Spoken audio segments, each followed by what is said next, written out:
ইসলামী bank news top 10। শিশু রামেসা ধর্ষণ ও হত্যা মামলায় আসামিদের আত্মপক্ষ সমর্থন শেষ। দোষ স্বীকার করে ক্ষমা চেয়েছেন সোহেল রানা। যুক্তিতর্ক উপস্থাপন কাজ। প্রধানমন্ত্রীর সাথে জাপানের মিৎসুই কোম্পানির প্রতিনিধি দলের সাক্ষাৎ। বাংলাদেশে অর্থনীতি হবে বিনিয়োগ ভিত্তিক বললেন অর্থমন্ত্রী। দেশের 492 উপজেলার সব হাসপাতালকে 101 শয্যায় উন্নীত করার সিদ্ধান্ত। খুলনা, বরিশাল, রাজশাহী, রংপুর ও কুমিল্লায় 5টি শিশু হাসপাতাল করা হবে, জানিয়েছেন স্বাস্থ্যমন্ত্রী।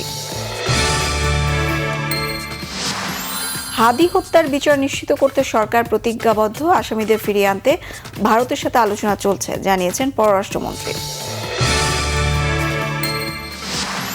পক্ষপাতিত্বের ঊর্ধ্বে উঠে বিশ্বমঞ্চে সব সদস্য রাষ্ট্রের সমান প্রতিনিধি হিসেবে কাজ করার ঘোষণা নবনির্বাচিত জাতিসংঘের সাধারণ পরিষদের সভাপতি ডক্টর খলিলুর রহমানের। বাংলাদেশ সহ 7টি দেশে জোরপূর্বক শ্রমের অভিযোগ যুক্তরাষ্ট্রের। 10 থেকে 12% বাড়তি শুল্ক আরোপের প্রস্তাব।